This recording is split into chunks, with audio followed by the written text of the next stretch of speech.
Salut mes SSR, écoutons cet audio et puis on va commenter. Alors, Constantin, bonjour. J'espère que le week-end s'est bien passé et que les enfants vont bien. C'était juste pour te faire un retour de vendredi. Non, ça s'est bien passé. En tout cas, d'abord, merci pour la préparation et tout ça. Vraiment, j'ai ressenti la différence. C'était bien. C'est vrai que, comme tu l'as dit, ta préparation, ta simulation est vraiment high, quoi, par rapport. Mais au moins, si ça met la personne d'abord en confiance et puis après tu sais ce que tu dois faire, quoi. Comme tu as dit, dans chaque déchet, je n'ai pas oublié de se vendre, de ce que tu apportes. Bon, c'est ce que j'essaie de faire. Bon, quand j'ai regardé le feedback des gens du personnel bureau, parce que c'était avec le personnel bureau et le chef du Uptime Trip. Bon, sur leur visage, ce que je pouvais dire, c'est que non, ils étaient, en tout cas, j'ai eu une bonne impression, quoi. J'ai eu une bonne impression. Et je pense que c'est ce que je voulais te dire. Non, je me suis sentie, pas au début, avant d'entrer, un peu stressée, mais dès qu'on a commencé et tout, ça allait. Et j'ai fait ma part, quoi. Donc, porte-toi bien et merci encore. Bye bye.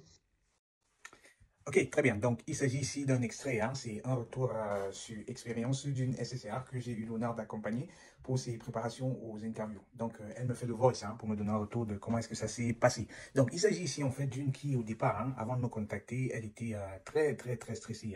C'est-à-dire que j'ai passé les 30 premières minutes de notre échange à la mettre en confiance, à la rassurer, parce qu'elle avait aussi certains complexes par rapport à la langue, certains complexes par rapport à son expérience. Il y a aussi un peu le syndrome de l'imposteur là. Pourtant, elle a beaucoup d'expérience, et ça, c'est quelque chose qui est propre, un dénominateur commun à beaucoup de candidats. C'est-à-dire que le syndrome de l'imposteur, on ne se sent pas à sa place.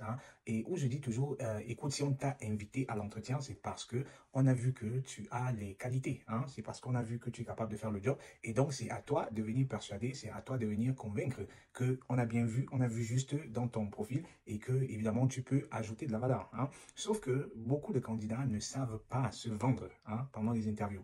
Imaginez, on vous invite à l'interview et puis combien peut être la déception pour certains recruteurs lorsque vous arrivez à l'interview et on n'a pas le sentiment que vous avez le nécessaire pour le job, tout simplement parce que vous n'êtes pas capable de vous vendre. Et c'est ce qui arrive à beaucoup de candidats parce que je prépare plusieurs centaines de candidats au quotidien. J'échange avec vous, ceux avec qui j'ai déjà eu à travailler. Vous allez vous retrouver dans ce que je dis. Et je fais le triste constat, toujours et toujours, peu importe le niveau d'expérience, même ceux qui ont 10, 15, 20 ans d'expérience, je constate malheureusement qu'ils ne savent pas se vendre.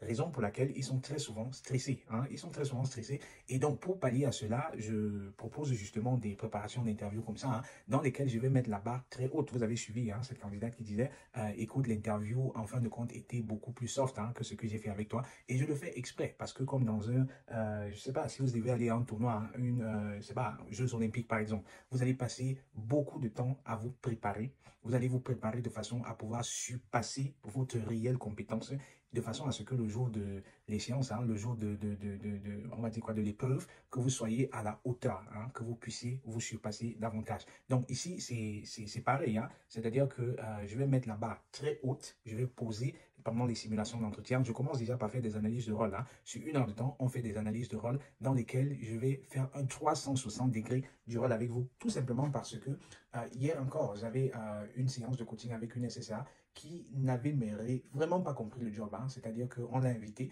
elle ne savait pas de quoi il est question. Et puis, c'est comme ça que j'essayais de lui ouvrir les yeux, de lui présenter les différents aspects du rôle. Et c'est ainsi qu'elle a compris, en effet, pourquoi est-ce qu'on l'a invitée à l'interview. Donc, lorsque vous allez à l'interview, ayant déjà une très bonne connaissance du rôle, je vous dis, je vous dis dans les simulations, il y a plusieurs qualités de recruteurs. Il y a des recruteurs qui ne vont pas vous dire de quoi il est question, mais qui vont vous demander qu'est-ce que vous avez compris du rôle.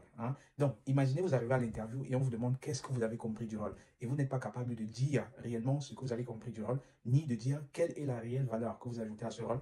C'est clair que vous n'allez pas persuader, vous n'allez pas séduire le recruteur dans ces circonstances-là. Donc, j'insiste beaucoup sur la compréhension détaillée du rôle, à savoir quelles sont les différentes tâches, qu'est-ce qui se cache dans les différentes tâches en termes de compétences, quelles sont les différentes personnes avec qui vous allez collaborer dans le rôle, quelles sont les valeurs que vous ajoutez, quelles sont on va dire quoi, les compétences clés, 3 à 5 compétences clés que vous devriez mettre en avant dans le rôle.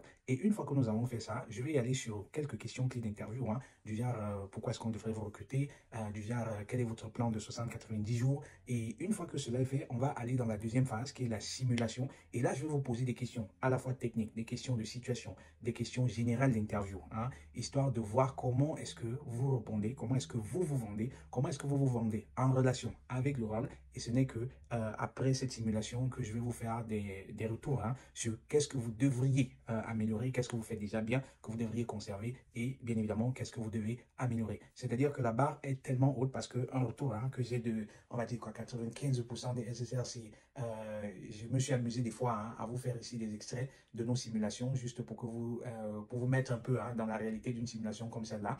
Donc très souvent on va me dire: ah, Constantin, c'était difficile, hein. Je ne me suis pas retrouvé dans beaucoup de questions que tu as posées. Je ne savais pas pourquoi tu posais ces questions, etc., etc. Et on va dire, c'est pendant les simulations avec moi qu'il faut faire le maximum d'erreurs parce que c'est à ça que je vais servir, hein. Raison pour laquelle je mets la barre haute pour vous donner justement la possibilité de voir où est-ce que vous pouvez faire des faux pas et comment est-ce que vous pouvez vous rattraper en cas de faux pas. Donc, si vous avez des entretiens à passer, hein, cette semaine ou sur les jours à venir, merci de me contacter, merci de cliquer les liens et c'est avec plaisir, hein, qu'on va maximiser vos chances, qu'on va travailler sur votre confiance en soi afin que vous puissiez aller décrocher les jobs qui vous correspondent les mieux. C'était Constantin pour vous hisser au sommet de votre carrière professionnelle. Portez-vous très bien et à très vite. Ciao.